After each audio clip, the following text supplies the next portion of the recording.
Well, hello everyone. Welcome to the Monday night live stream.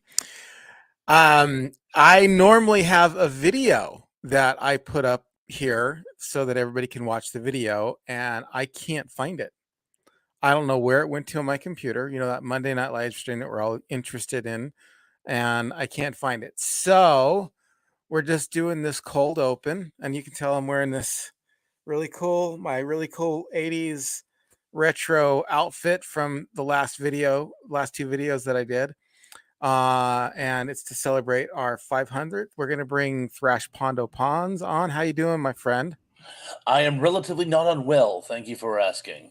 That's awesome. That's awesome. So we are doing a celebration of our 500 subscribers. Yeah, 500 subscribers plus, and now I'm up to 519. I think. I mean, that last 19 went quick, that went really quickly. To go from 500 to 519 was like, boom. I'm hoping we'll just keep getting subscribers in, and I mean that's the plan. And I'm planning on hitting September really hard. I really, I want to get back to doing everything I was doing, and right now things have been, I understandably slow, I guess, but they've been. It's just been the way that it has to be right now. Um, One of the problems that I have, and I'm just sharing this with everybody here, is I have anxiety disorder. So I have like a hard time with being anxious, and so like I have a really hard time concentrating too. And because of the situation that we're all probably tired of talking about, it's been exacerbated, so like I just have a hard time sitting in one place for too long. So one of the things that's kind of gone by the wayside, but it's going to come back, are those shorter videos, the 5 things you didn't know about. And I just need to get my butt on it and in gear and stop making excuses. I got Final Cut Pro, and that's really cool that I got Final Cut Pro and I learned how to use it. That's what I did to do my last video. So it's going to be a little bit longer because of that, but to do those videos, but I'm going to do them. So we're going to have all those videos back. And then we have a video ready. You and I have a video ready because we did eight, well, Gen X crushes, right? Yes, indeed we did. And we've got that ready to go like soon, next week. And anyway, so before we get on to what we're going to do special today, we just want to say hi to people in the comments. So Thrash, please. I am all over it. All right, We on. have Tom the Hungry Jerk says, I'll be there too. I assume he means here. And good to see you, Tom. Good to see you. Mr. Led says, hi, Tom. See you later. He hasn't come back yet, but I'm sure he will. All right. Hi, Mr. Led. Or hi, Our, Tom and Mr. Led.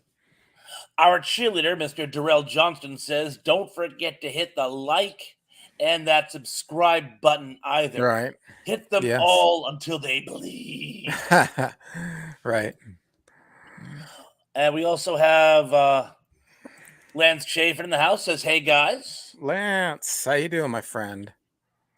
Zublik says, hello, everyone. I'm just hoping that ENC won't be appearing with that same shirt he wore for the 500 subscriber celebration video. What? That is the shirt I'm wearing. Yeah, that's the one. It's like he knew. It's like he knew. That's why I wore this. It's in celebration of everything retro. Tracy Ross Myers says, hello, everyone. Hi, Tracy. How are you? I'm so glad you're here. Kenneth Wilkinson says, good evening, Tracy. I'm assuming he's saying good evening to us as well. Good evening. Let's see what else we got here. I went right past it. That's okay. Keith E says, hello, everyone. Nice to be here. Nice to have you, Keith E. And I also saw a lot of people having fellowship, but I saw another person down here at the. Oh, I have to show this one if I can find it. No, I can't. I'll get back to you on that one. Oh, here it is. Trathros Myers says, my pug and my chihuahua are waiting to see Ian and Robert. All right. And Tom Laramie says, Hey, Tom. Darrell already took care of the LIM. I don't know what that means. Is L-I... Like Oh, like, in memory. yeah. Like in memory. I don't know. I'm assuming he means the all the things we're always Mm-hmm. asking them to do. And let's see. Oh no, Tracy Ross Myers says, "Oh no, poor Dave. What happened to Dave? Did I miss something?" Don't have any idea what happened to Dave. Huh? He had a video out today, but he didn't mention anything being wrong. Yeah. Oh, here's Lance Chafin says Thrash will be here. IMSI. A lot of abbreviations tonight. I'm Mm, C. I'm I'm sure. I'm sure. We got Dave Claroni in the house. Congratulations, Hey. PNC. Proud to be a part of this group. Yes. I'm And glad let's to see. have you here. John Cullen says, "Hey guys, where's the link?" I'll share that with you in just a minute. And I'm always going to get this name wrong. Sarita Abney says, "Hey Ian and Thrash." And if I said that wrong, I Hey. apologize. I think you said it right last time too. Fingers crossed. The Daily Bee says, as he would say it, greetings from South Carolina. Greetings, my friend. Glad that you are with us. I think that's about it for. So we're just going to do a couple things Yes. here. Number one, well, let me do a little show and tell. I got this. I got a funny story, and some exciting news on something I got to follow up on. But there's a store here that sells memorabilia, and I bought this Nirvana memorabilia with Chad Channing's signature on there. I'm not going to be able to show it to you. There we go. I'll take All your right. word for it. Yeah, it's very cool. Nirvana memorabilia, but this is a very interesting story. So we got this place in town called Frenzy, and I've been in there a couple times to get some things and look around. And I bought something there a couple weeks back that was really interesting. I won't share it with you yet because it's kind of a surprise. But then I came back, and I'll tell you why. When I share it, I'll tell you why it's a surprise. But I can't share it with you yet. But it's not as big a surprise. There's just anyway. I don't know. I don't want to be like, hey, surprise everybody. It's just that it's a secret for now, and I'll reveal the secret when you see it. I'll say that was the secret I was talking about on the show. All right, back to the story. Meanwhile, back at the Batcave. So I went in there a few days later, and I saw the same guy who owned the store, and he's got like tons of memorabilia, like signed posters and all this stuff. And I was asking him about a particular product, and he says, "Well, just what you see out there." And he's acting really rude to me. And I'm like, "Why is this guy acting really rude?" And I said, "Well, I was hoping you'd be able to tell me a little bit about some of the product that you have. I was looking for a particular thing." And he goes, "Well, you're in here all the time. You don't ever buy anything." And I'm like, "You have me confused with somebody else." And he's just like, and then he realized it. He's like, "Oh my gosh, I do have you confused. You were the guy who was in here last week who bought that thing. I am so sorry. I guess there's some guy that goes in and bugs these people, um and he hits on this guy's wife, and he stays way too long and creeps and stuff and eats they have like a candy bowl there. Anyway, so he got me confused with him. I don't know what this guy looks like or whatever, but he was just, I think, I don't know. I don't know why he did. I have no idea why he did. But it turns out that this guy was over apologetic, felt horrible about the situation, remembered who I was, remembered that I had a podcast. And he goes, "Oh, he has the Friends couch from the TV show Friends Pivot. at his Pivot. house." Pivot. And no, not that one. Oh. The couch from the coffee shop. Oh, gotcha. The iconic couch. He's got the original iconic couch. His The wife original, bought it. not a replica. The Not a original. replica, the one from the set at his house, and along with the coffee table and along with the rug. And he invited me over and we are going to be doing a podcast from his house. So, and I'll be actually sitting on the friend's couch doing a podcast. Wow. So that's what teaches him to be rude to me. Anyway, I felt bad too, because it was, he was a good guy. He just mistaked me from somebody else, and I totally accepted his apology or whatever. I wasn't trying to be mean to him. I wasn't trying to be vindictive or get anything out, but he was just like, oh, you know what? I know I got this at my house, and anyway, we had a good conversation for a very long time. So we're going to do two things tonight. We don't have any agenda or anything. We can talk about old episodes, but what I want you to do is I want you to ask me anything if you want to, and ask me anything. And the other thing we're going to do is we are going to allow you to come on the show if you want. If you want, I am going to put in on the links the link to the backstage pass. And if you've got a camera and a microphone and we can hear you, you are more than welcome to pop on in and say hi to us. Now, I just posted it there. So you'll show up in the backstage thing. I only have the free version of StreamYard, so I don't know how many people I can hold at a time. Maybe nobody will show up. I don't know. Maybe nobody wants to pop on. I think some of our friends do, because one of them already asked about it, John Collins. So, but there it is, and I'll post it from time to time if people lose it in the chat channel or whatever. But if you want to pop on and say hi to us in person, or not in person, but in video, rather than just on the side chat, that's fine. That's totally okay. I would love to have you, but if you just want to stay in the chat too, that's okay too. But there's the link there. I'll even post it another time, just so you. Oh, did I post it? I don't know. We'll see. Oh, look, who do we got here? We got John Collins. John, hello. How are you, my friend? I'm good. How are you doing? I'm doing really good. I'm glad you could be joining with us today. So, all right. Tell me anything you want to say. No, it's just cool to be with y'all. Yeah, it's cool to be with you too. And I gotta say, man, I don't mean to bring them down, but I saw your video on your other channel about your wife's last couple of weeks. That was very very emotional, but very good. Oh, thank you. Yeah. One of the things that kind of haunted me was somebody saying, Mike. I can hear you fine, so I hope everybody else can.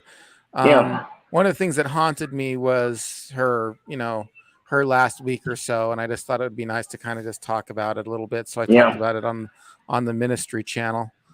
And now you have that forever. I mean, it's a good memory for you. It'll be there for you more than anything. It'll be there for you. So that's good. That is good. Let's add Lance. Lance, how you doing, my friend? Is this Lance Chafin? In the house.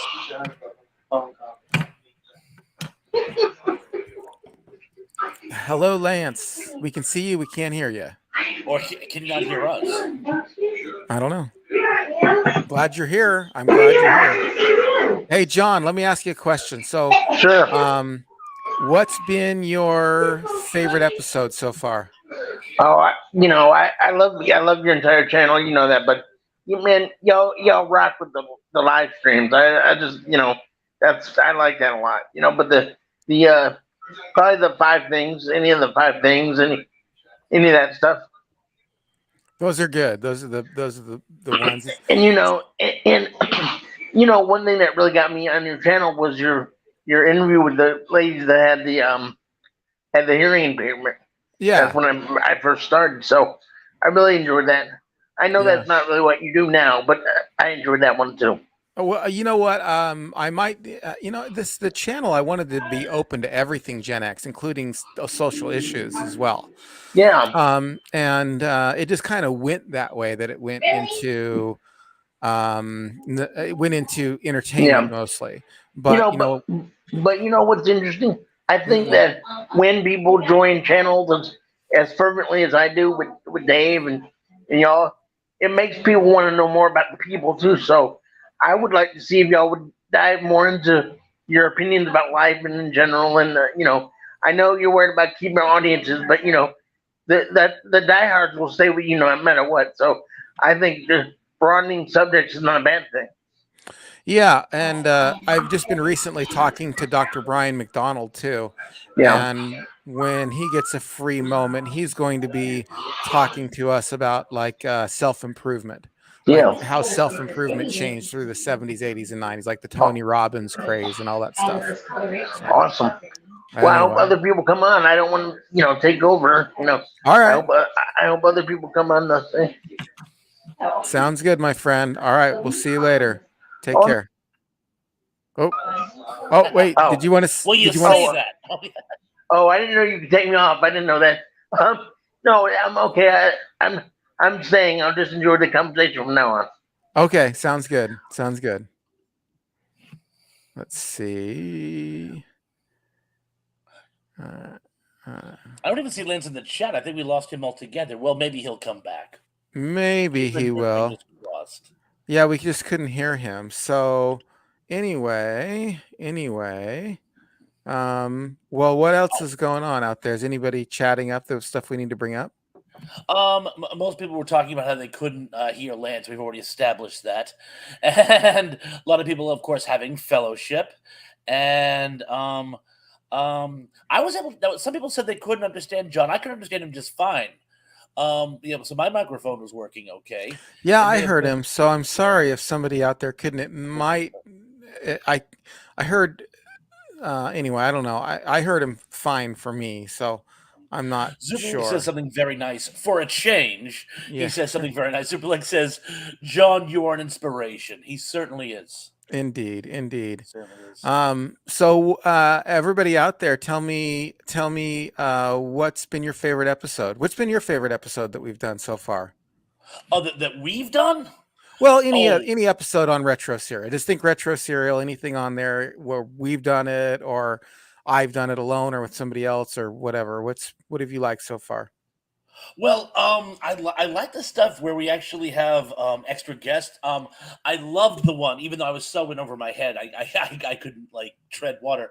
But the one we did with Redbeard, because he is just so knowledgeable on music that Yeah, I thought he was great. And it's always nice to have other guests, by the way. I mean, because you and I could like talk all day, but it's nice when we bring somebody else in. It's just like a an added bonus. You know what I'm saying? So yeah, probably the one we did with Hello. Redbeard would probably one of the ones we did yeah. with Redbeard would be my favorite. Sorry, Hey, Lance, how you doing? Hi guys. Hey, Lance, we can hear you now. Thank God. I have my Indeed. earphones in. That's why. Okay, well, good, right on. Well, hey, Lance, you got anything to say? Just congrats, Ian. Keep going strong. Oh, thank you, and I really appreciate you and all your support. Hi, Rash. How you doing, Lance? Nice to put a face with an emoji, you might say. Good Right. to see you. You're welcome. Exactly. And I was talking about Dave earlier because he was sick. He was going to go see a concert last week. Oh, he got a cold or something at the concert? He was supposed to go see Elvis Costello last week. Oh, wow. Yeah, that's how I was able to do his Thursday night show. Yeah. So yeah. So. All right, Lance. What's your favorite episode so far? What's your favorite thing on about the channel?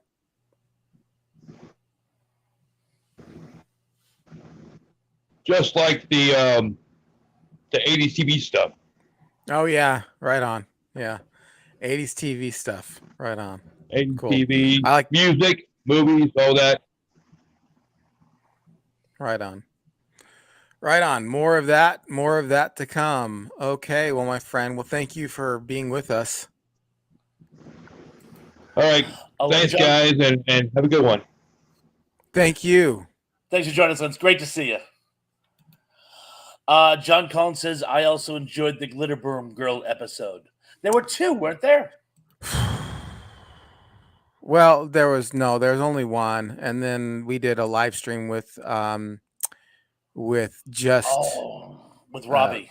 Robbie, and then they did one together over on Dave's channel. We did one on Dave's channel. I think you were on it too. So yeah, I'm still very much friends with Robbie. I haven't been able to find Amy. I think she even dropped out of Instagram. So but I mean, I'll still message Robbie from time to time, and but I don't know if she's busy or what, and I haven't really asked back because you mean, it's I told the last thing I said was the door's always open. Let me know if you ever want to. But the last two times that I've asked her specifically, she's always busy, so I just stop asking. I'm sorry, I don't like rejection, so it's not like I go seeking it out. So That first episode with Robbie, by the way, that was the one where I had like every possible technical problem. I had the new headphones, and there uh-huh. was a wire crossed in them, so I had to speak into the earpiece and listen from the microphone. Do you Right. remember that? That was it was so comical, and she stayed professional through the whole thing. It was such a Yeah. riot. Right. All right. Well, okay. Yeah. Go ahead. Trey Rossmeyer says, I like the music ones too, especially the heavy metal one, or the hard rock or heavy metal one. I learned a lot from that one, and I know a lot about music, but not that genre. Yeah, well, you do know a lot about music. Every time we put in music, you tend to be able to name a lot of cool bands, and yeah, so it's really cool. Anyway, did I tell you I went to karaoke on Friday night? You did not tell me you went to karaoke on Friday I night. did. I went to karaoke on Friday night, and I am going to go back to karaoke probably next Friday night as well. I had a blast. I got to sing 3 songs. 2 of them I did really well, and one of them I totally butchered. So when you think you know a song better than you actually know it. That's what happened on the last one. It was fine. I mean, I sang okay, but I forgot. Like I couldn't fit the song in real well, and even with the lyrics going. And the one that I messed up was the third one. It was a Sublime Santeria. And that's got a lot of words that have an odd timing to it. But I did the Pixies was the first one. Here Comes Your Man. And then I did Blister in the Sun by the Violent Femmes. Love that song. And yeah, and then the last one I did was the Sublime one. And then I was on to do another one. I was going to do REM. But it was uh, but they closed up. They do it from 9 to 1 in the morning, and you just put your name on the list and you tell them what you want to sing, and they go through the list until they get to you, and anybody new gets. So you only got so many times. But I got 3 in one night. I wish I would have ended on a higher note and not ended on a dud, but it was a lot of fun. It was a lot of fun. Which All right, REM number would you have done? Losing My Religion. That's the one I was going to do. All right, go. Emily Miller says, I guess 3 is the limit for quality video and audio. 3 is the limit. AJ popped into the studio. Somebody named AJ popped in. If you want to pop back in, I had you all queued up, ready to go. So I didn't quite understand that. 3 is the number of what? Well, I think it's because whenever we add another person, but I don't think it's necessarily the quality. I think there's a lag time. Lance seemed to have been, I don't know if he was on his phone, but there was like a lag time. Like Ian would ask him a question, and it would be like 4 or 5 seconds before he actually heard it. Yeah, So yeah. And I think believe it that's or not, this is a little bit more. I mean, even though like I'm not like some super professional, this is a little bit more than just being on your phone to look at, even as high quality as we do. Oh, and look who we have in the house. Dave Sunstrom. How you doing? With a congrats, ENC. Dave. Dave. Oh, you're I think he's on a lag. he's listening to the program which has a lag to it, and so now he's got to turn that down, and he muted himself. So We'll just thumbs up. Yeah. yeah, it's not. He's getting the He's If there's one understanding thing, that it's on a if there's lag one time. thing I'm sympathetic about, it's technical issues. Right.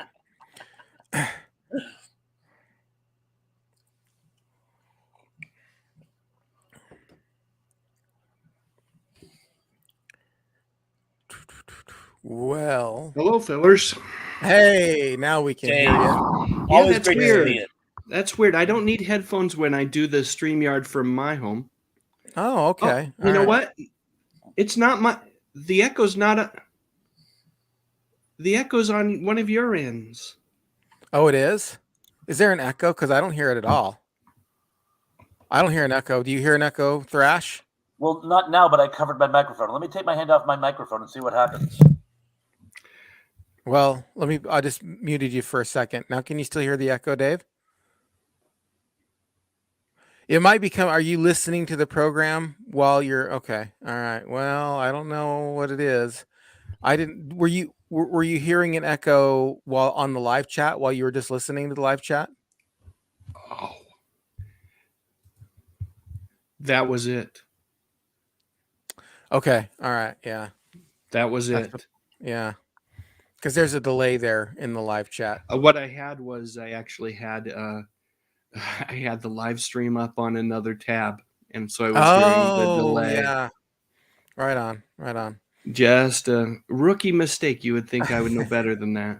Right. Right. Oh, I've got Thrasher. I still got him on mute. There we go. We unmuted you now, Thrash. Sorry about that.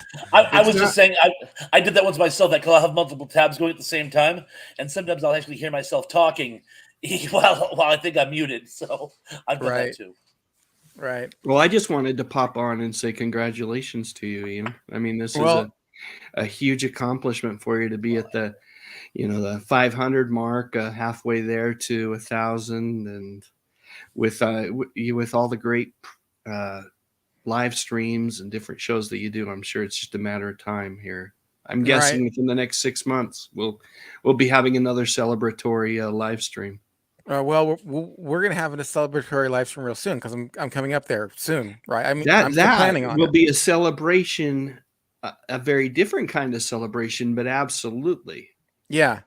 The middle of, I think it's next week. I think. Here's what I think. Not next. Yeah.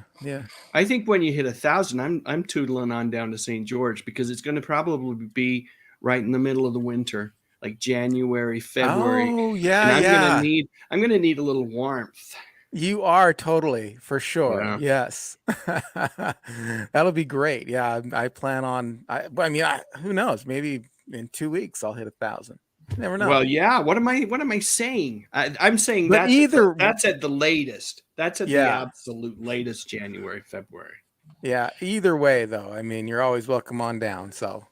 Oh, very cool. Very cool. Well, all right. Go ahead. No. You can't leave yet. You can't leave. I have to ask you. As far as retro serials is concerned, barring your. Oh, that was my answer. Anything I'm on. Anything you're on, guys.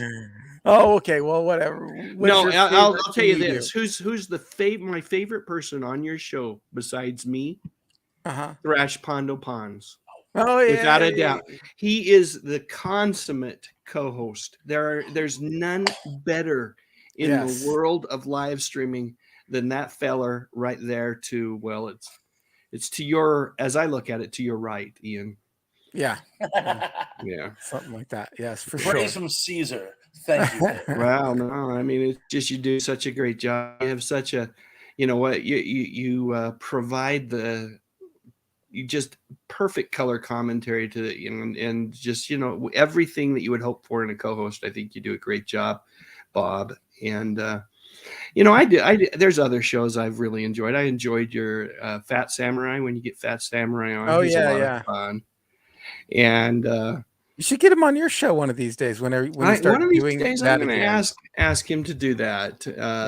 And of course, I'm a huge Robbie Ann fan as well. So it was fun when she joined you and she joined me, and I'm thinking that we might get her, maybe not on a live stream, but we might get her on something else, that project that I was talking to you about. That would be awesome. Hopefully we'll see a little bit more of Robbie Ann in the not too distant future.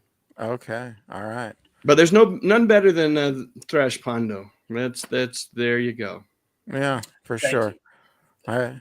I'm really blessed to have him. For sure. I'm jealous. Be careful, I might try to steal him away. I think he might leave.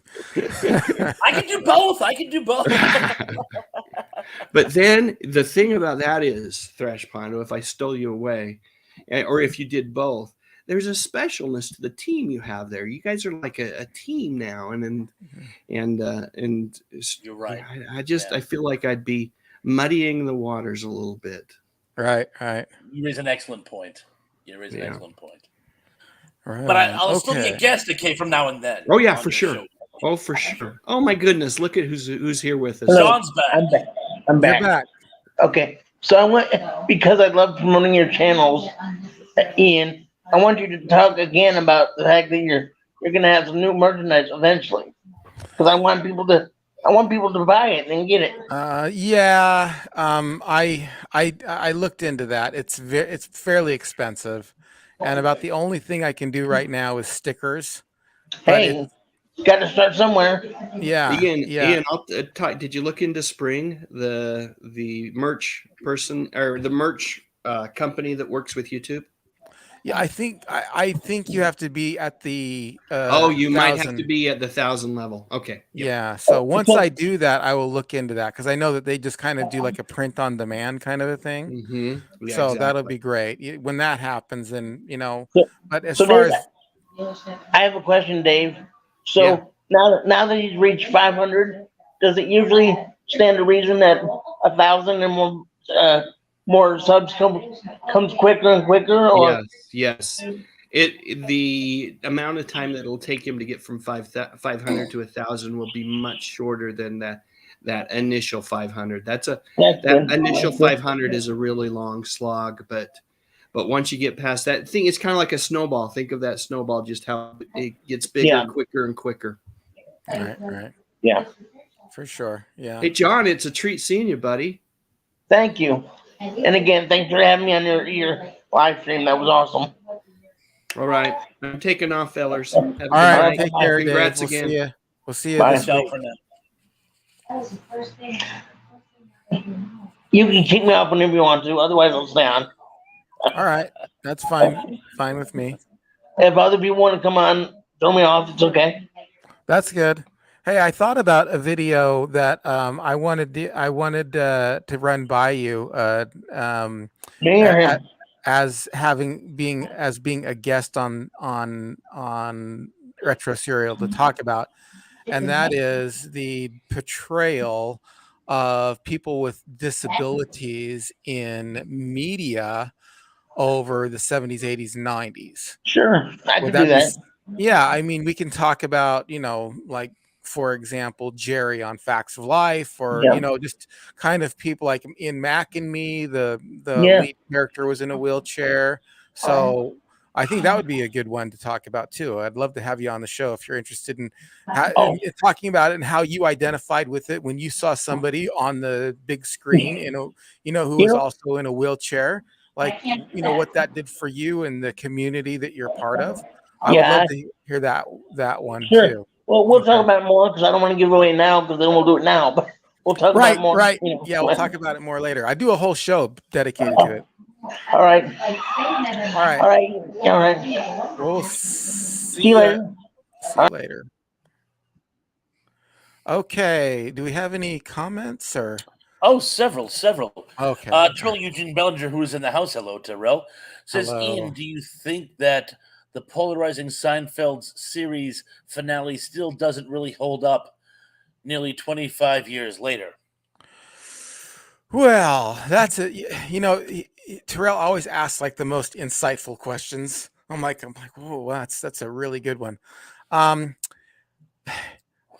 was only a casual fan of Seinfeld, and I know that some people really liked it and some people really hated it. And I kind of felt like fine with it. Personally, I felt fine with it. Like, I didn't hate it. I didn't love it. It was a little surreal and it was a little whimsical. And Seinfeld was a little surreal and a little whimsical.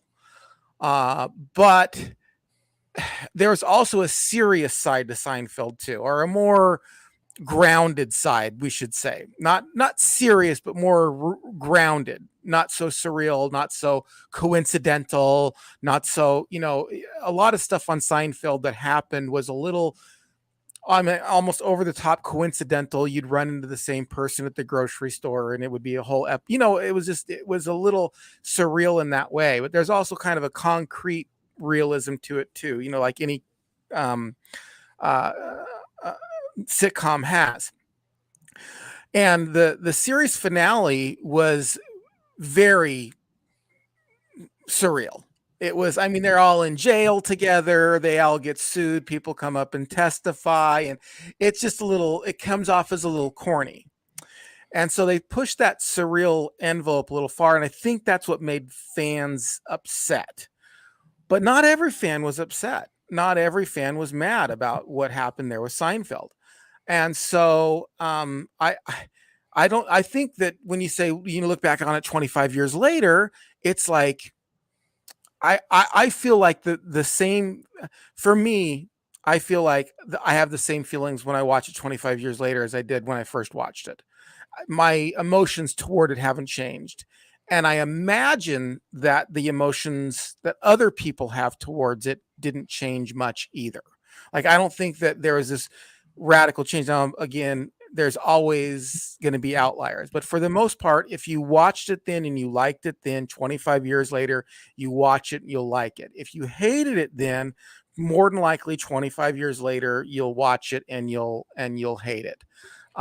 So I don't think there's a lot of shifting, if that makes sense. Thrash, did you want to say anything about that? Oh, just that, I mean, I could see why people didn't like it, but I kind of thought it was very, very poignant. Here's a show, a very successful show, a show that we love to watch, but a show that was about people who weren't nice. Mm-hmm. And while that's certainly not something that they hide, they finally got their comeuppance after all these years. And of course, it's a little silly. Their plane is forced down in the Berkshires. And the guy they refused to help, that's John Panette. He was a local comedian who was really popular in the New England area for years. Did a few TV shows towards the end. He died recently. So sad, unfortunately. Yeah. But I love the fact that they finally, basically, they came back to roost. They got their comeuppance. They've been very, very bad people throughout the entire series, and now we're going to have to pay the penalty. And they got literally everyone from all these seasons to come out and testify against them. It kind of reminded me of The Fugitive, where only in the last episode, not just have Kimball a free man, but have every single person he talked to in those 4 years come and testify on his behalf. I mean, right. I thought I liked it, but I can certainly see why others didn't. But I just wanted to say it fit the series very nicely. Well, cool. Yeah. Well, so you did like it then? Yes, I did. Okay. Yes, all right. Cindy D says, I love the soundtrack and movies episode. Love that one too, actually.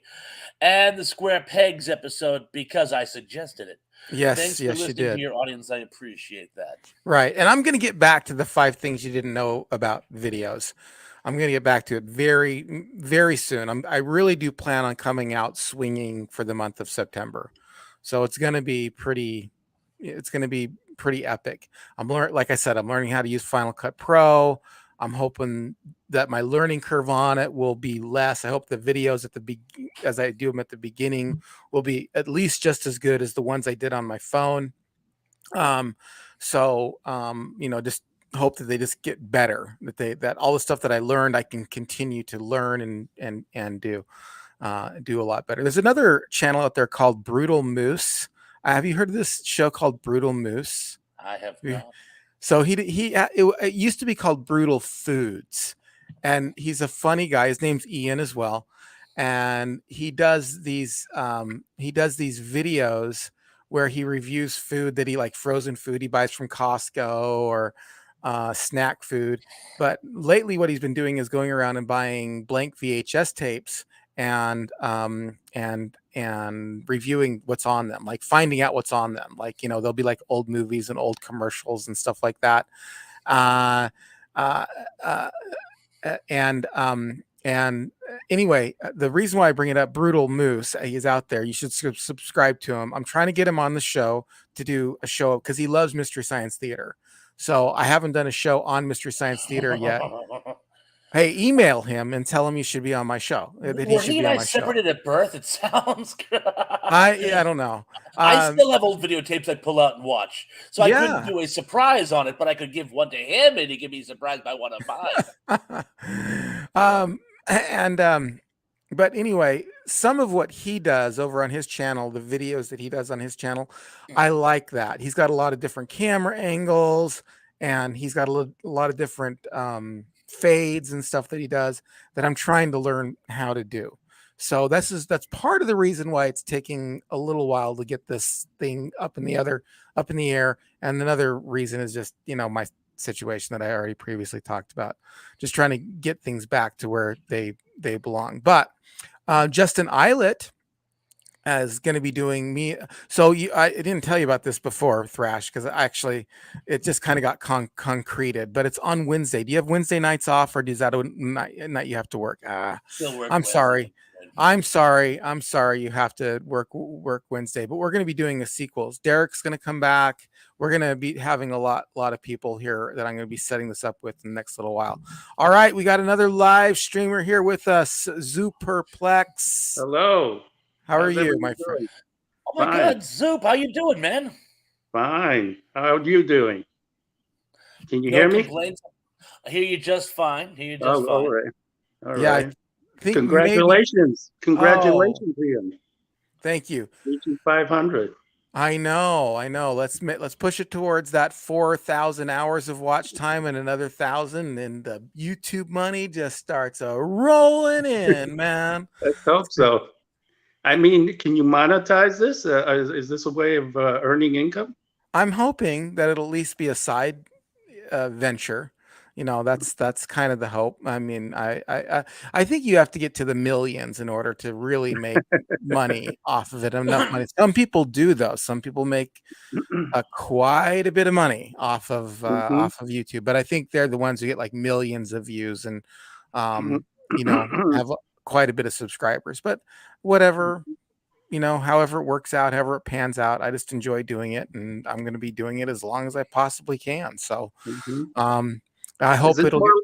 Excuse me. Is this more like a hobby, a way of meeting other people, interacting with the universe at large, or is this some way of actually earning income? It is some way of actually earning income, I hope, at some point. But this was actually an idea that my wife and I both had. And my wife was the major breadwinner of our home. And back when she got diagnosed with cancer and they determined that it was terminal, they didn't know how long it was going to be. It took 3.5 years for it to finally get her. But we knew it was terminal when we were first diagnosed. We knew that it was terminal.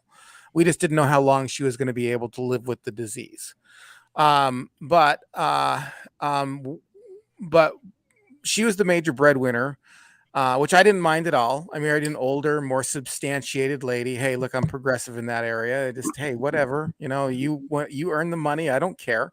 As long as I can spend it, I don't care. But we thought about what can I do for financial income when she's not here? And we thought, I'm fairly good at public speaking. I've been doing ministry my whole life, and I like talking about nostalgia. And I had a game channel but I retired that channel. And so he said, well, let's start a company. And it's actually an LLC. It's Singularity Productions LLC is the actual company.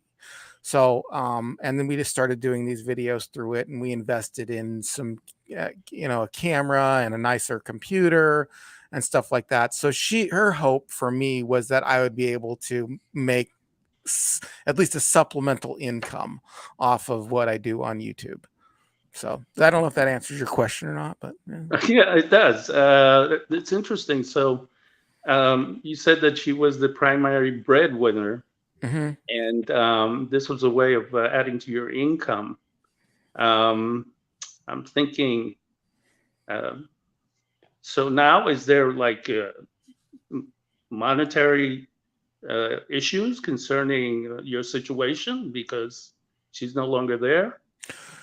Well, I mean, everything's a little bit of a struggle. I mean, I'm just putting in more time at work and stuff like that. So, I mean, it's I'm not in any dire straits. If that's what you're asking. I Uh-huh. appreciate your concern, but no, I'm not in any kind of dire straits at the moment.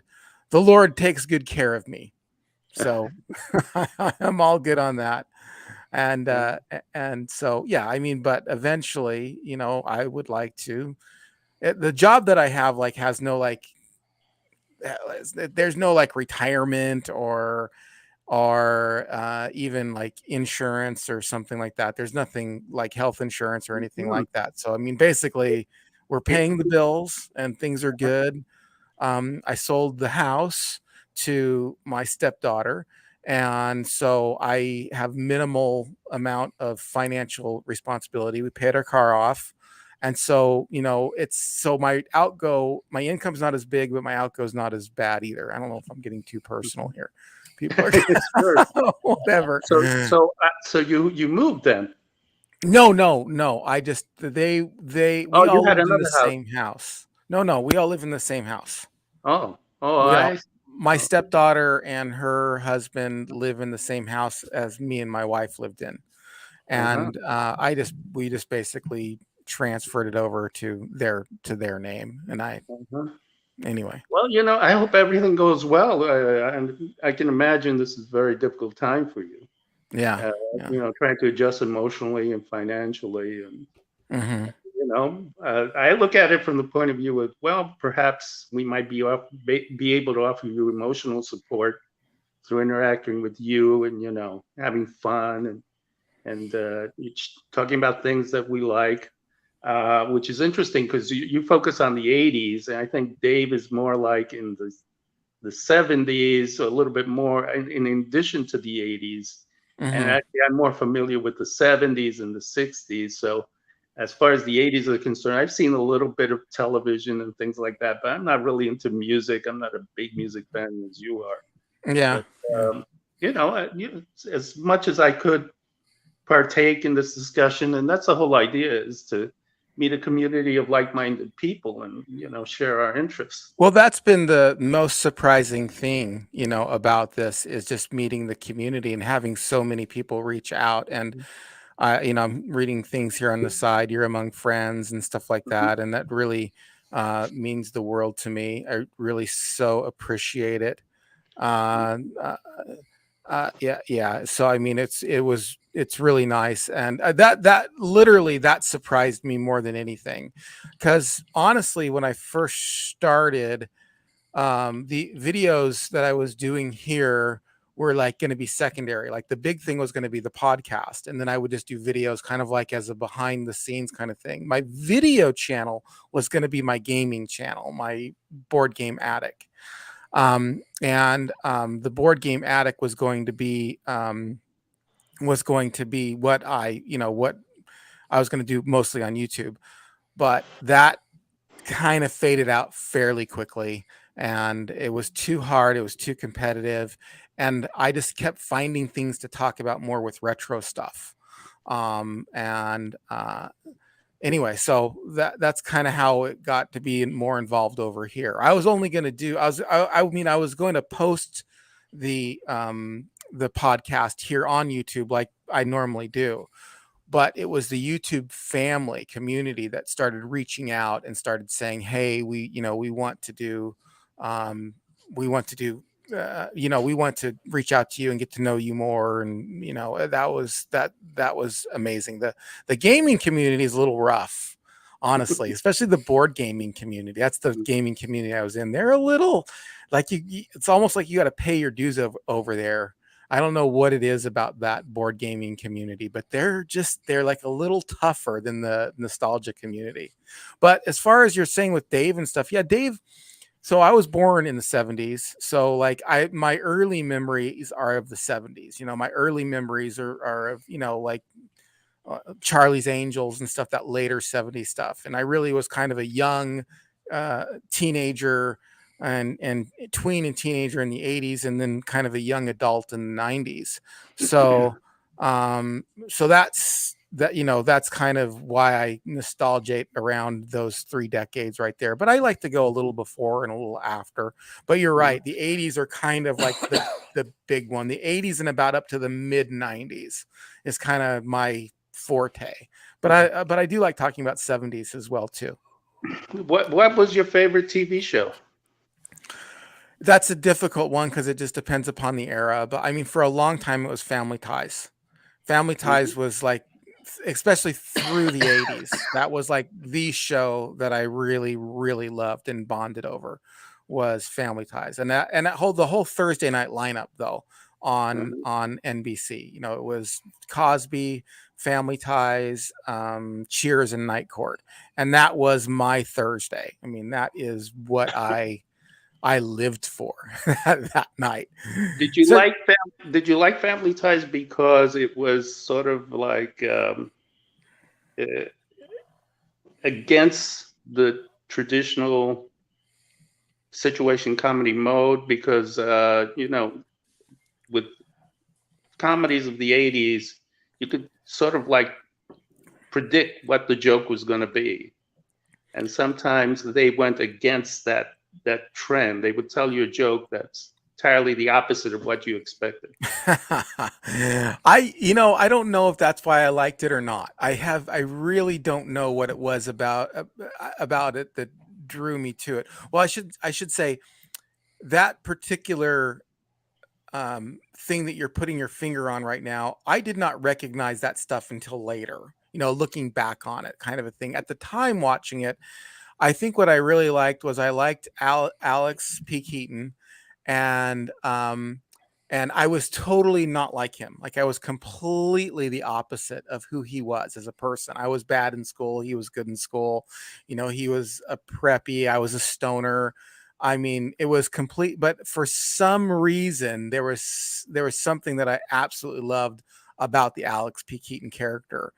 And I don't, I'm not sure I could really put my finger on it, but I just enjoyed every episode. I thought when I was that age watching it, I thought Mallory was cute, but I really liked Jennifer. Jennifer was one of my earlier crushes, so I really liked her quite a bit. And anyway, I don't know, the blonde with the chubby cheeks, kind of a thing. It's my wife very much looked like that. So yeah. What was her name? Tina Yothers? Yep, Tina Yothers. Yeah, Tina Yothers. What happened to her? She went and did a band for a while. Her band is actually not bad. It was a good alternative band, some solid songs and stuff. So, but I don't know exactly what happened. I see Family Ties as kind of like All in the Family in reverse, because in All in the Family, the son was a hippie and he represented the left. Mm-hmm. And the father was this conservative right-winger prejudiced guy. Yes. And so he was always being put down. And then Family Ties, the son is the conservative guy and the parents are the hippies. Right, yeah. And so it turns out that the Michael Keaton character, I forgot, what's his name? Michael Keaton? Michael J. Fox. No, I mean the character's name. Alex Keaton. Alex Keaton. That he became the focus of the show. Mm-hmm. Yes. Which is interesting. Yeah.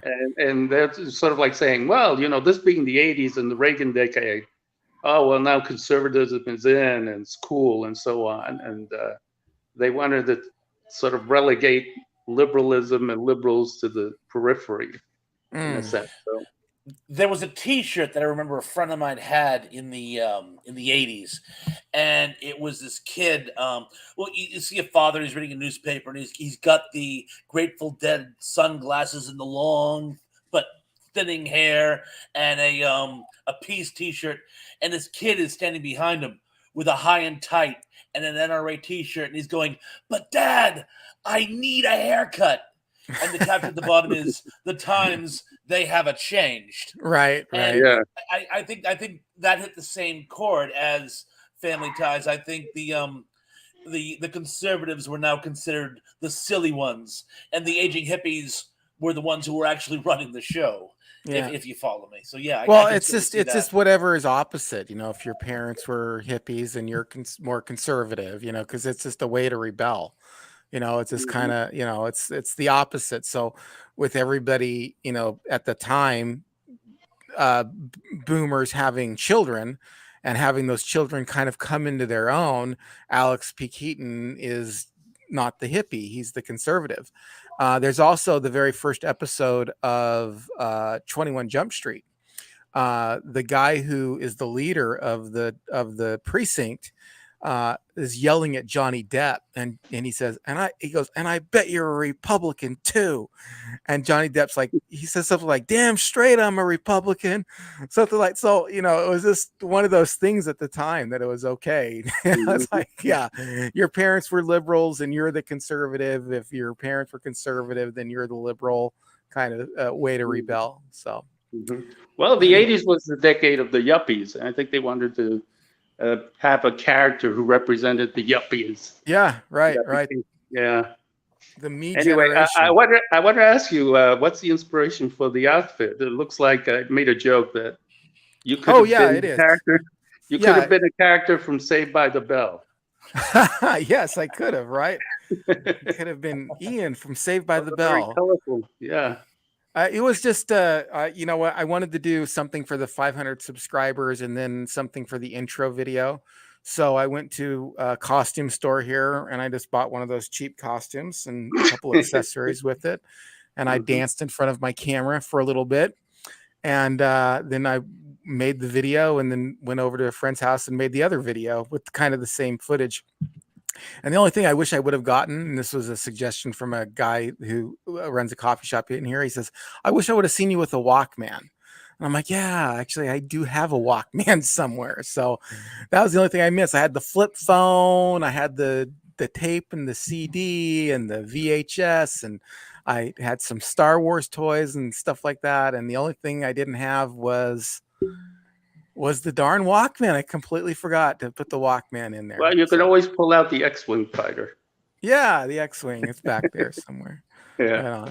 Right okay, well, you asked really good questions, Superplex. Really well, my name's David, by the way. Okay, David. Yes, yeah. I knew that actually, but anyway, yeah, some really good questions, David. Well, thank you. Yeah, you should do the interviews. Okay, well, all right. I'll see you. Nice to be here. Yeah, take care, Dave. Thank you. Nice to have you on as part of the community. All right, what were you going to say there, Thrash? Just like you kind of, speaking of Star Wars, you kind of look like an Imperial snowtrooper from Empire Strikes Back. Oh yeah, I do, huh? With the earmuffs and the hat, and if it was white. Yeah, but if you were doing like an MTV video, you know what I'm saying, like a sort of a hip stormtrooper doing a hip hop video. Right. I have to read this one into the record. Okay, if I can find it. And now I'm not gonna be able to find it. Oh no! I'm just gonna. Here it is. Miller, we're talking about the 80s. Emily Miller says, "I'm going to be a hippie forest witch when I grow up." I love that comment. I knew so many girls like you when I was in college. It wasn't even funny. I knew all the guys who pretended to be hippies because there was like this resurgence of the, like Edie Brickell and the New Bohemians kind of came out when I was in high school, and there was this resurgence of hippie stuff going on at my school anyway. And I just remember a ton of guys, and I'm just like, you're not though, really. The girls were for real, but I just wanted to go up to the guys, put my hand on their shoulder and go, you're just here for the girls, right? I mean, let's just be honest. It's us men here talking. You're here for the girls, right? Indeed. Keith E says, I'm really enjoying this live feed. It's like pandemonium between the chat messages here on the bottom and listening to the screen. It's simply wonderful. Well, Keith, glad that we can be audibly stimulating for you this evening. Yes, I am too. He probably has an e-reader that reads the thing while he's listening to us. All right. So it probably sounds like the English Parliament. You know what I'm saying? Everybody's yelling. And, for sure. Let's see what else we got here.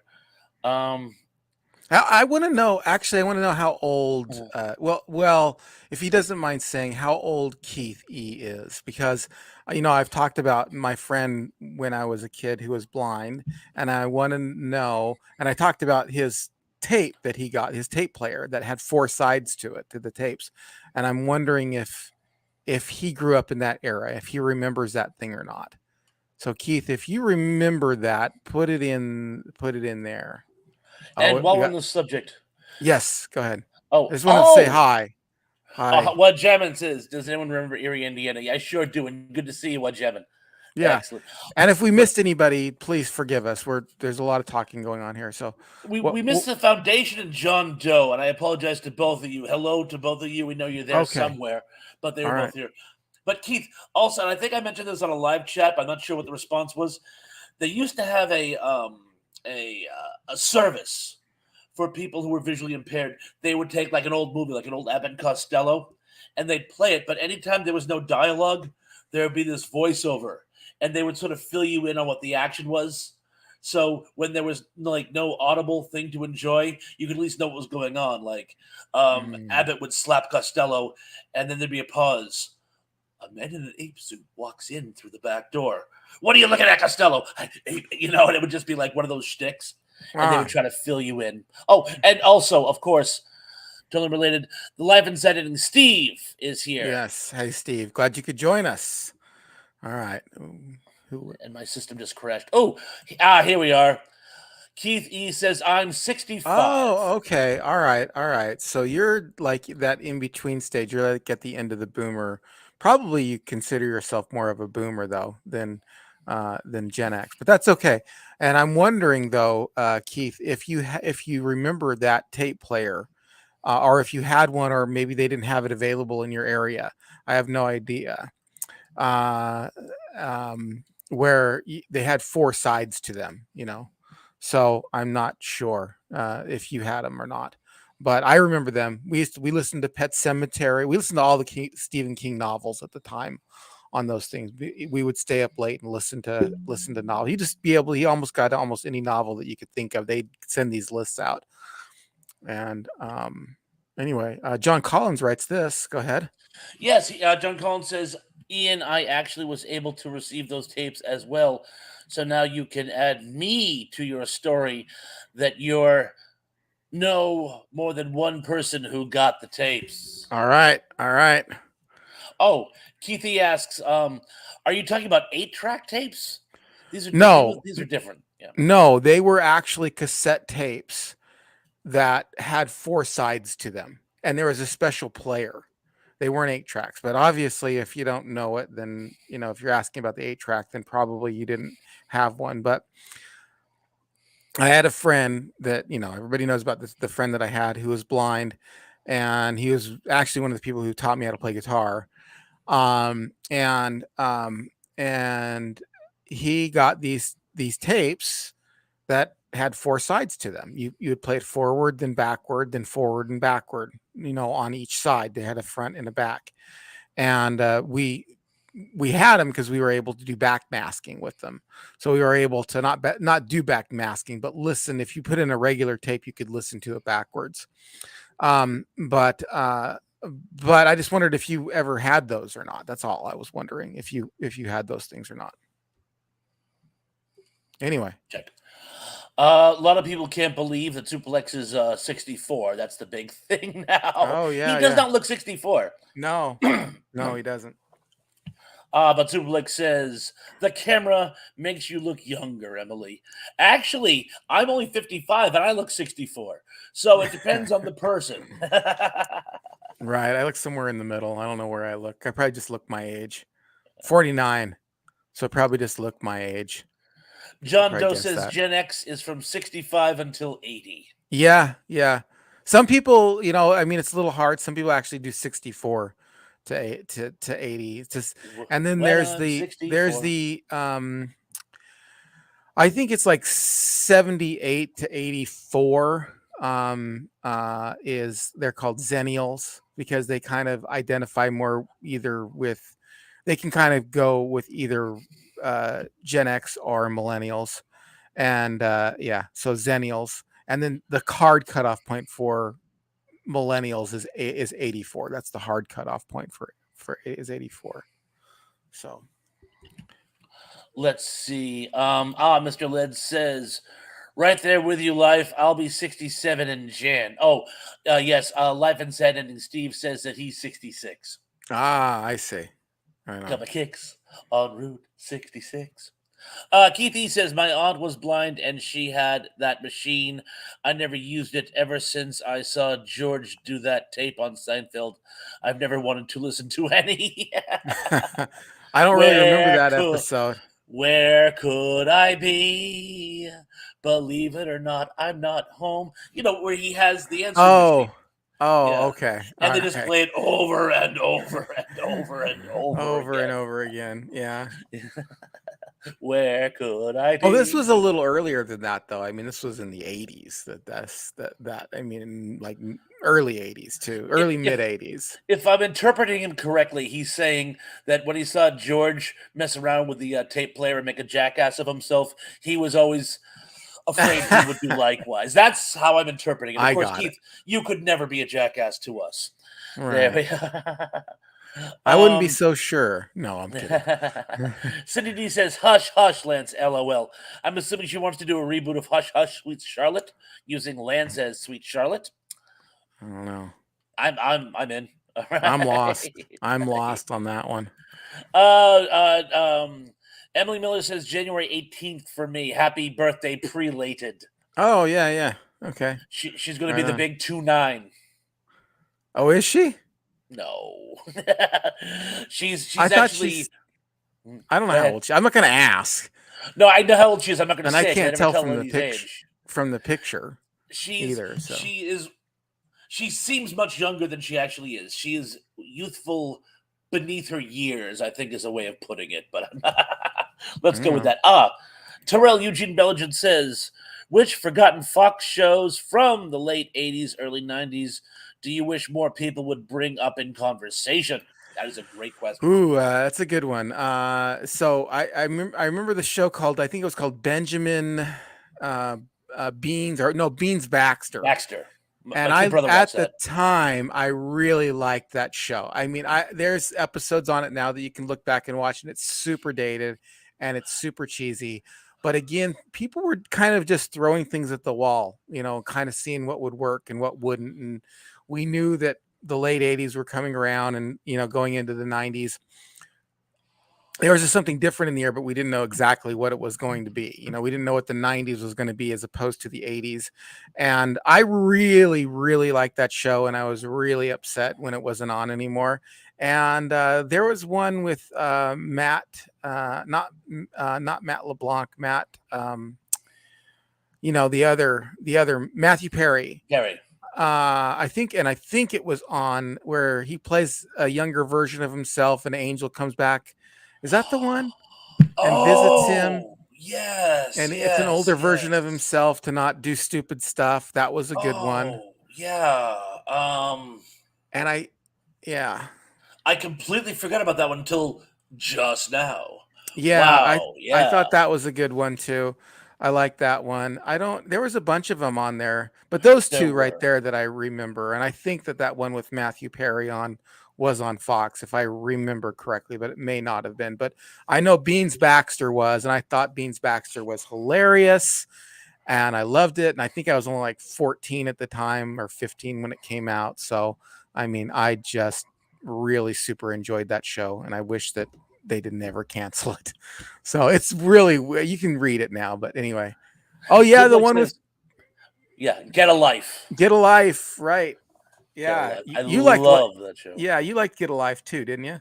I certainly. How many seasons of that was there though? Two. I think that. Oh, there's only 2 seasons. There's only 2. There's one where he lives at home with his parents, played by his real life father as his father. Yeah.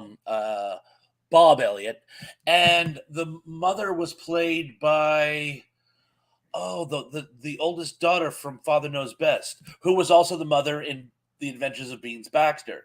Oh, okay. All right. Yeah, she was also in the Andy Griffith Show. She literally grew up on television.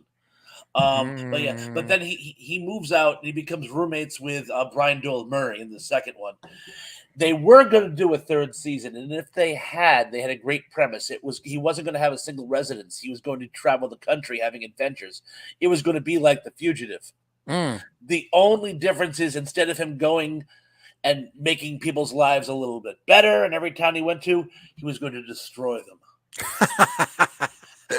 Anything he touched, he'd destroy, and he would just say, like, "Bye, thank you for like having me here," and they'd be like, "But you destroyed our lives," and it was right. that was going to be a running joke. Was Herman's Head also on Fox? Herman's Head was also on Fox same night as the Tracy Ullman show. Yeah, a Sunday. It was their first Sunday power lineup, and also a very short-lived show called "This Is the End" or something, which was a post-apocalyptic TV show about the last 7 survivors on Earth living in a house in a wasteland. Oh wow! I don't remember that one. I remember Herman's Head. Herman's Head was kind of innovative, and I thought it was pretty funny at the time. It was. Now, was Parker Lewis Can't Lose on Fox, or was that? It was, but it was a different night. I think that was like on a Thursday or something. Yeah, but that was also Fox. And Parker Lewis kind of ran parallel into Ferris Bueller, the television show. There were a whole slew of shows after Parker Lewis came out. There was Ferris Bueller, and there were a couple others. There was one called like Hull High, and there were all kinds of shows about a wacky high school where there was this one sort of kingpin who basically was always running scams. And right. Yeah. Well, I mean, Saved by the Bell is a perfect example of that. They all came out at the same time. Now, did you watch any of those Zach Morris's trash videos on Funny or Die? Between Two Ferns? No. The Zach Morris's trash. It's on Funny or Die. Zach Morris is the lead character in Saved by the Bell. Oh, yes. No, I've been watching those Between Two Ferns. Those are really good. Great. Those are hilarious. Yeah. When he asks the Benjamin Buttons guy, what's his name? Brad Pitt. Brad Pitt. He goes, so when's your movie come out on DVD?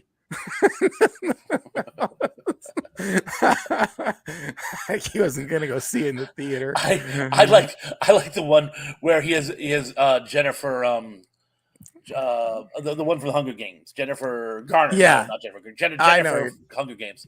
Yeah, and there's too many Jennifers nowadays. And he goes, "This is off-putting," and she goes, "You should be off-pudding because you're fat." Get it? You should be off-pudding. And he like starts to cry. And I'm like, right. Did you see the one with Charlize Theron? I have not. Oh well, so she flirts with him big time. Like totally gives him the wrong idea, and then when he like says something, she's like, "No, you're gross." Whatever, leaves. Anyway, it's I love that. And did you see the movie yet or no? I haven't seen the movie yet. All the movies. I've only seen the movie once. It's a little, it's not a a PG movie. It's R. It's got some very foul language in it. So be warned. Be warned, everybody. I've been trying to stay on top of it. There's a new Game of Thrones incarnation out called House of Dragon. Oh, yeah. Just saw the second episode. Oh, I have to read this from Keith, by the way, because he very nicely explains himself. He says, "No, George had to read a book, so he told everybody he was blind and got the books on tape. The book on tape sounded like him and was very boring." Thank you. Oh, my gosh. I vaguely remember that now that you mention it. Thank you. Thank you. Thank you. But thank you. Yeah. No, what was the other show I was talking about? Oh, Zach Morris's Trash. Trash, yes. Where they go through some of his shenanigans. So they go through some of his shenanigans, and like the stuff he tried to scam. And anyway, it's funny. It's on Funny or Die, and it's called Zach Morris's Trash. And they also have one's called a very special episode. Those are really good too. I did see a very Funny or special Die. episode. Yeah, they've got several of those. Were they the same production company that did Too Many Cooks? Have you seen Too Many Cooks? Yes, I have. Yeah. That's disturbing. Disturbing. It really Too Many is. Cooks. It really is. It's very funny and very poignant, but it is disturbing. Yeah. Well, that's the whole idea behind it. It just gets disturbing. What? Oh, yeah. Anyway, I mean, back to the thing. The whole idea is on Parker Lewis Can't Lose. It was the same that lead guy who's doesn't get into trouble, who always pulling the scheme, kind of a thing.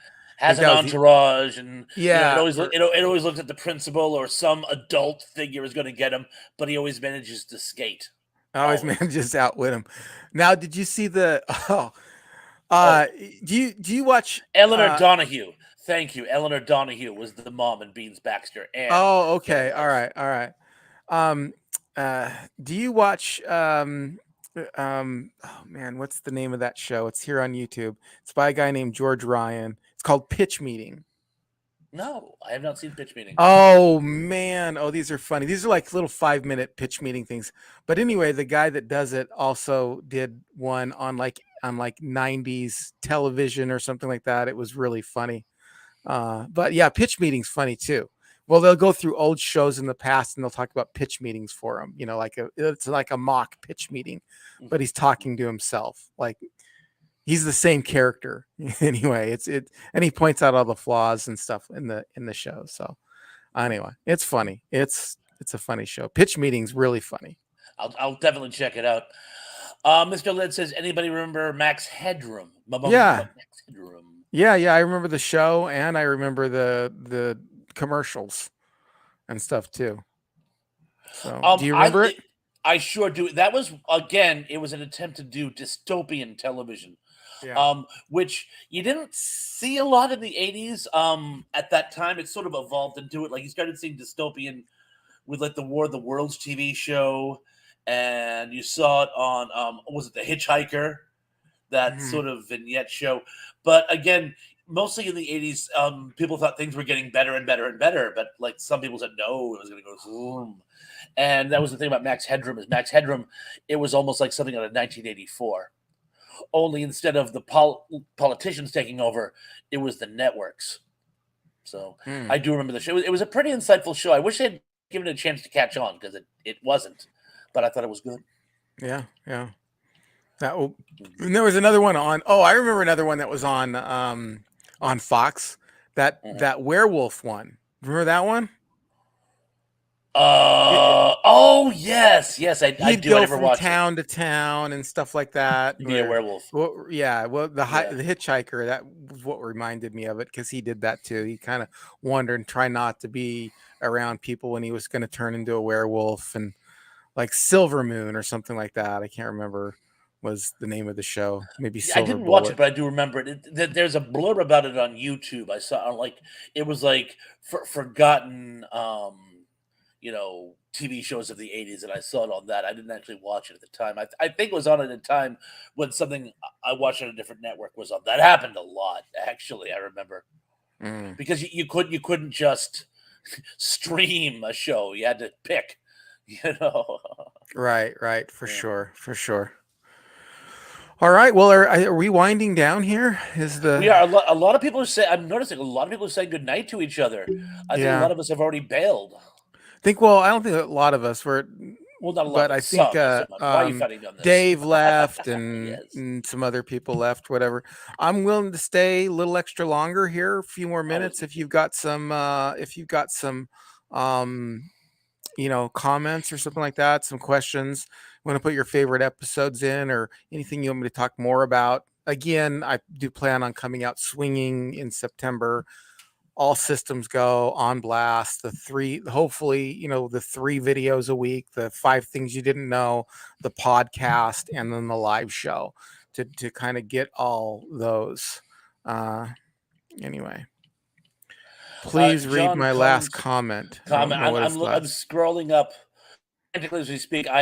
John. I'm trying to find your last comment as we speak. Oh boy, it was some time ago, wasn't it? 1,000 apologies, stout yeoman. I shall find it. Until I fill the dead.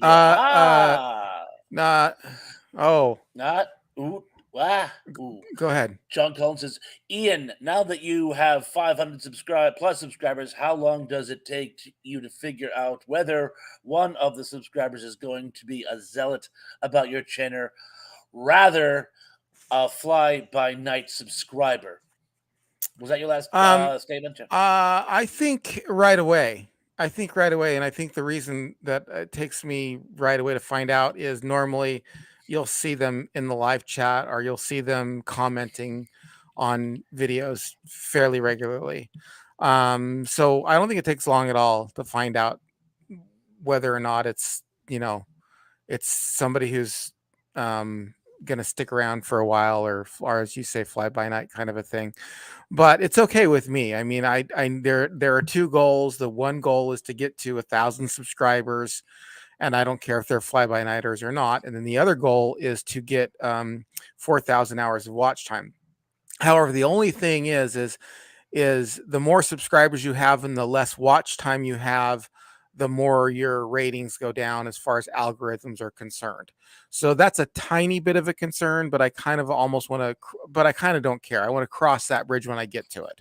You know what I mean? Let's just get to the 1,000 and get to the 4,000 hours of watch time. Hey, Pat. The Golden Range of TV says happy 500E. Yes, thank you, Pat, and thanks for being part of that as well. Really appreciate it.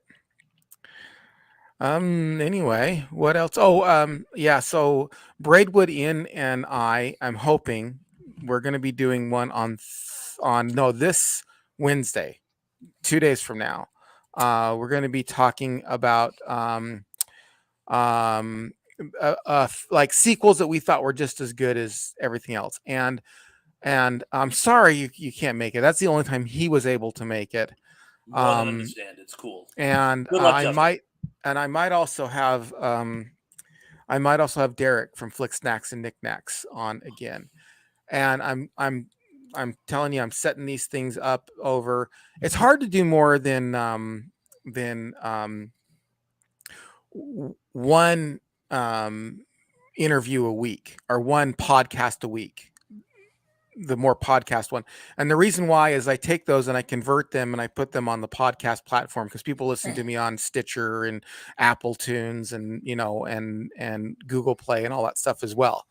But you have to pay to do that. And you just, it's a certain level of payment, so like I pay $50 a month to be on all those platforms over on, I forgot what the platform is called that does it originally. And you only get a certain amount of time, a certain amount of gigabytes or whatever that they let you have. And for me, one a week is kind of at the top end of what I can afford right now. So anyway, so only one of those a week. So it takes a while. I guess what I'm saying is it takes a while to get all these people on.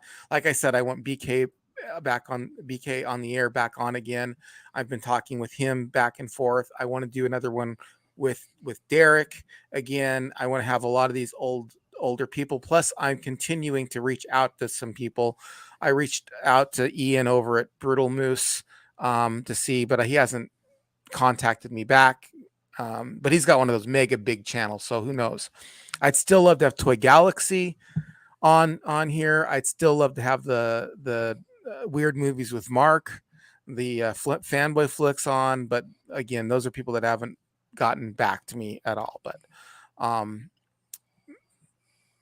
that's where we're going. I mean, it's going to be a lot of fun.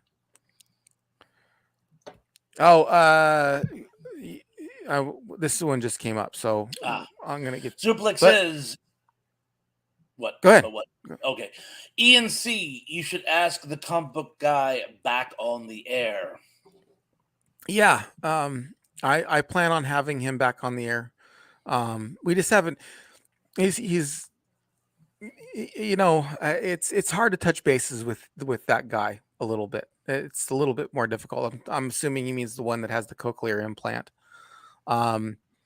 He runs his comic book store, and we have talked about having him back on the air, and then we just never got back to it. We have something above there where there's some people above that one just came up that I saw. I know that John made a comment, and there we go. Go ahead. Sorry. John says, why do you get less watch time when you get more subscribers? It would seem to be the opposite of that you would have more watch time with more subscribers. Well, generally, more subscribers means more watch time, but there are occasions where people just subscribe to be nice, and then they don't really watch your videos. And that happens quite a bit. I mean, I know that I've subscribed to people because they're, like at near 1,000 or something, and I'll just push the subscribe button because it's free. But I don't really go over and watch their channel. I mean, if you look at how many people I have subscribed to, I don't sit and watch YouTube videos all day long. I can't do it, There so just that, like, and probably you have this experience as well. Think about how many people you have subscribed to if you looked at your subscriber list, and ask yourself realistically, how many of those videos do you actually watch of those people? Because it's probably a disproportionate amount. And so that happens with me as well. People will just subscribe to be nice. A video will come up, but it's just not really their cup of tea. They like the one video that I did, but they don't return. So I mean, like, I've got 500 subscribers, but most of my videos, even at the top end, are like, maybe every once in a while, like a video will get like 400 watches. But most of them are only like 100 and 150 watches that a video of mine has gotten. So that tells you the disproportionate amount. So if I have 519 subscribers and I put out a video, I don't get 519 watches. I get like 100, maybe. That's the top end. And that's a good day. 100. I've got one video that's over 1,000 views, and that's the 5 things you didn't know about Molly Ringwald. And I've got a couple of videos that are in the 400 or 500 range. But most of my videos get like 100, sometimes only 48 watches. So that tells you why that is. Good All right, question, though. yeah. Those dynamics are tricky. Yeah, it really just, I remember Dave told an anecdote, and I remember I've been watching Dave for years, but it wasn't that long ago. He only had a few thousand subscribers, and then one video of his went viral. I believe it was the Andy Griffith one about why he and Don Knotts were the best comedy team in TV history. I think, I'm not 100%, but he said that one catapulted him to like 100,000. That just Yes. almost overnight he went from like 4 digits to 6 digits. It was like boom. So, and that's why I'm always begging people to share the videos. Every time you share one of our videos, the chance of one of our videos going viral increases. Yeah, right. Yeah, exactly. It does. So, Daryl Johnson says, cat videos. We're not going to stoop to cat videos, okay? I have my pride, and I don't even have a cat. I do have a cyber lobster, and the revolt will be televised. So, you know what? Make the cyber lobster revolt video go viral. Share it with everyone. right. But I'll get off the soapbox now. Well- One thing. Life and said it says, use more clickbait titles. You are so true. Yeah, I've thought about that before. Like a good title. I also kind of want to be upfront with what I do too. You know what I mean? I want to walk that line where between like a clickbait title and just telling what the show is about. But yeah, I mean, if you have any ideas, I mean, if you can go back and look at some of my videos and think, you know what a clickbait title would be, this title. I think I just don't come up with them. You know what I mean? I just kind of think, well, we talked about 5 things you didn't know about this or whatever, so I just make that the title of the video. I remember Steve actually had a great advice for me. He goes, do you have a shed? And I'm like, yeah. And he goes, make a video of turning your shed into a tiny house and you'll get 1.5 million views. And I'm like, right. Yes. Right. Let's see. Danny Staten says, yeah, put up a great video yesterday. Got 45 views today. I put up a video of a turtle in the yard. 1,700 views YouTube. And then he gave a link. Yeah. 1,700 videos for a turtle. Oh, yeah. For a turtle. Right. But, here's a good one. Daryl Johnson says, I'm simple. I watched a penny on a sidewalk for 2 hours. Oh, maybe I could do that.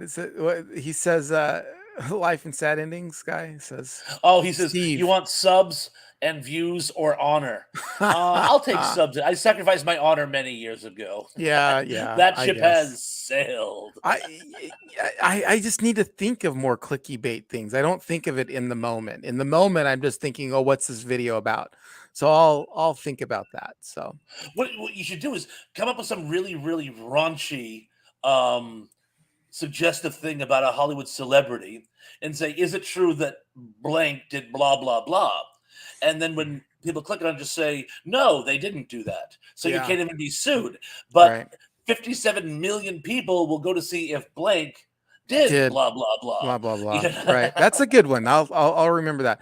I am going to be doing. I think there's a new series that I want to do, and it's on last episodes. Like I've been kicking around things like, but just the three things you didn't know. Like three things you didn't know about the last episode of Cheers, or three things you didn't know about the last. And I think maybe I'm gonna see I'm gonna see how that goes, if that goes anywhere, because I think people might like that one.